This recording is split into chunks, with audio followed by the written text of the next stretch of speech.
Hello sa inyo mga tol. Yan na nga, ngayong araw papakabit natin ang ating forehead mirror para naman makita natin ang ating harapan kahit papaano, kung malapit na ba tayo masagi kapag tayo magpa-park, o para naman dagdag kapugian. So yun na nga, nampisa na ni mechanic natin na si Tol. Yan, binubutas niya na para magsaktuhan lang yung ating forehead mirror. So malaking bagay ito kahit pa paano.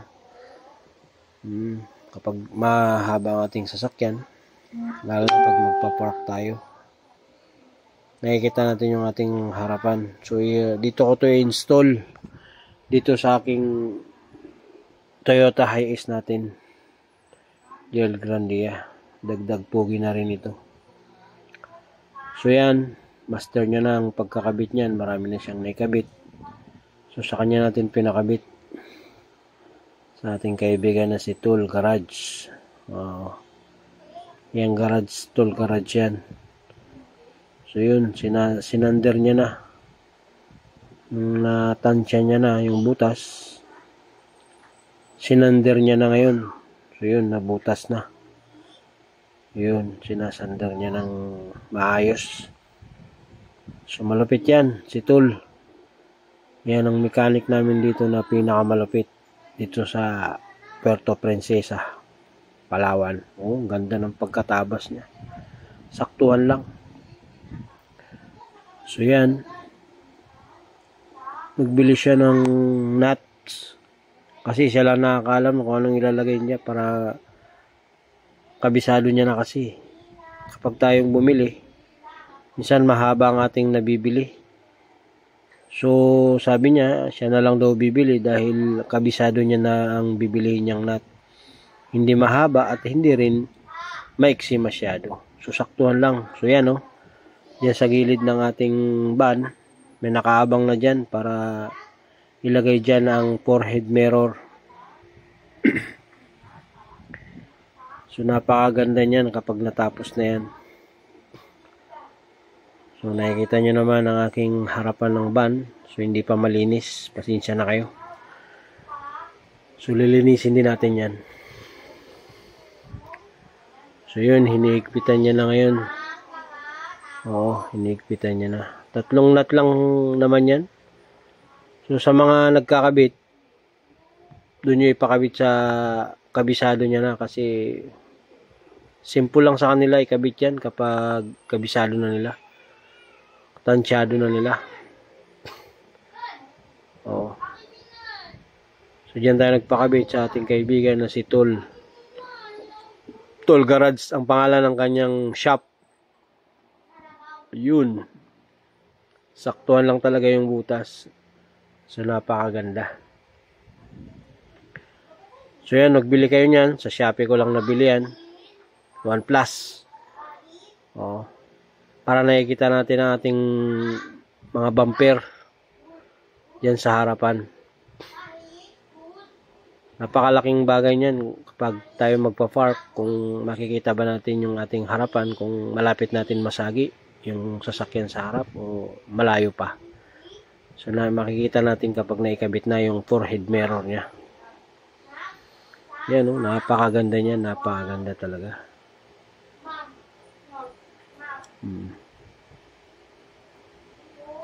Yung headlight na yan, binaklas kasi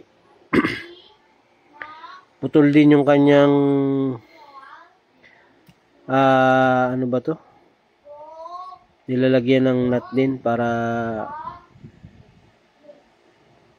magsikip yung pagkakakabit ng headlight. So naputol din. So tatahiin niya raw mamaya, kaya binaklas na yung headlight niya talaga.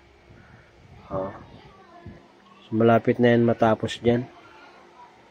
So napakaganda talaga niya kapag natapos na.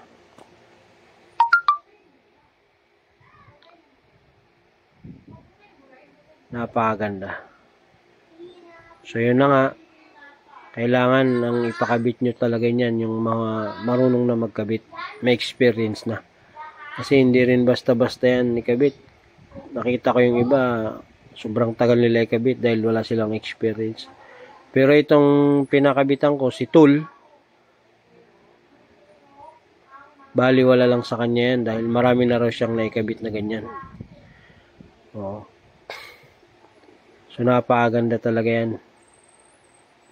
Kita nyo naman, napakaganda ng kanyang tabas dyan. Ayun o.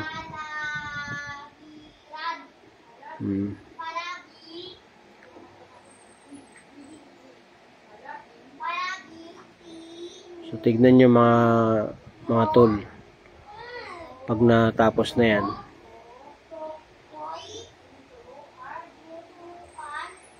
so yun, kinakabit niya na yung tatlong nut. Napakaganda niyan.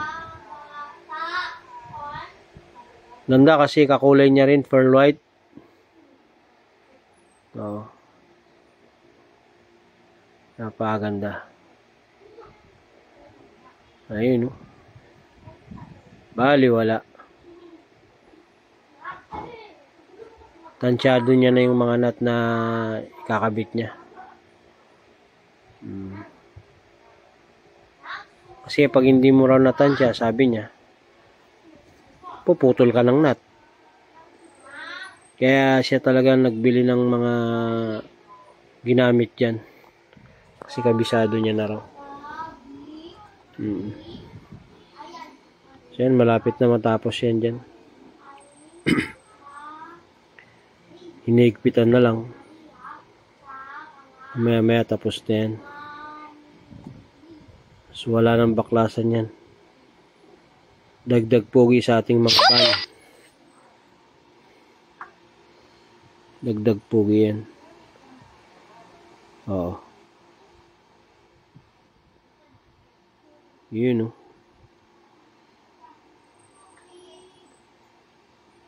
Yan, na-adjust siya. Pwede siya ibaba. Pwede galawin yung kanyang salamin. Ilipat-lipat. Saan mo gusto? Pwede siya. Galaw-galawin mo lang. Yun. Takip na lang ang kulang.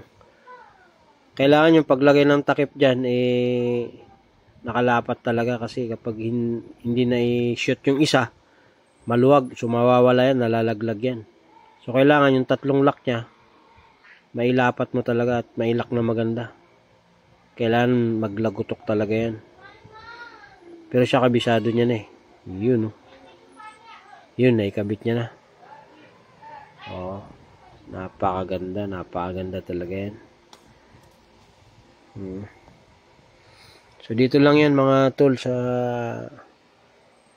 Puerto Princesa, San Jose. Dito sa chef ni Tol. Lahat kaya nilang gawin dyan. Meron din silang repaint. Meron din silang mga pyesa. Kompleto lang. Basta mga pyesa ng van. Kompleto sila. Kaya nilang i-repaint yung buong van. Kung gusto mo, bumili ka pa sa kanila ng mugs. Meron din silang mugs. May pagpipilian din. Maraming klase. Mga pyesa sa ating mga sasakyan na van. So marami dyan. Halos dyan na lahat. Meron sila.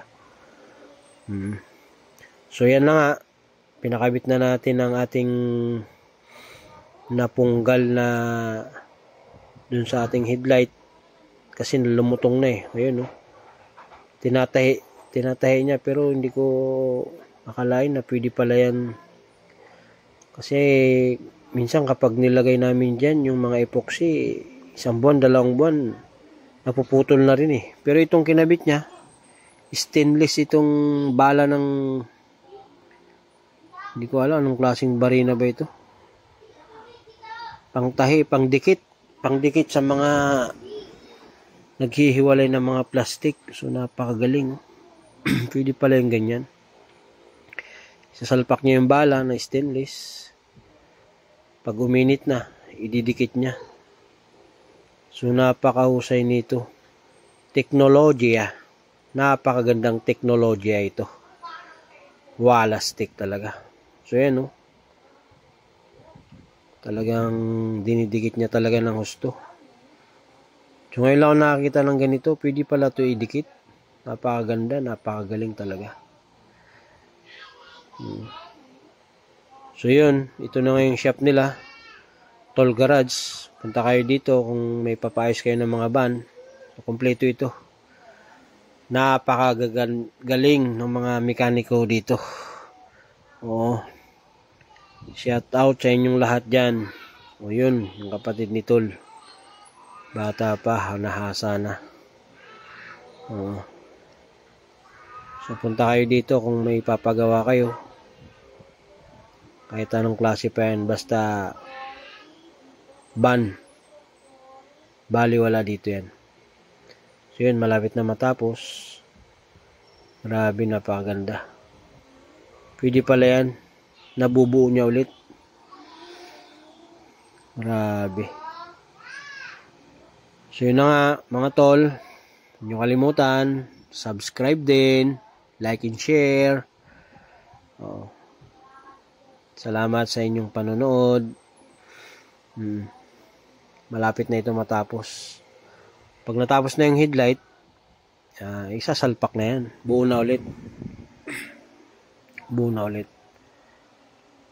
Wow. Yun, oh. Ganda talaga ng forehead mirror. Grabe. Napakaganda talaga. Wala stick talaga. Yun, naikabit na mga tol. Napakaganda. Buo na siya. Yun ang ating kaibigan na si Tol. Paayos kayo dyan.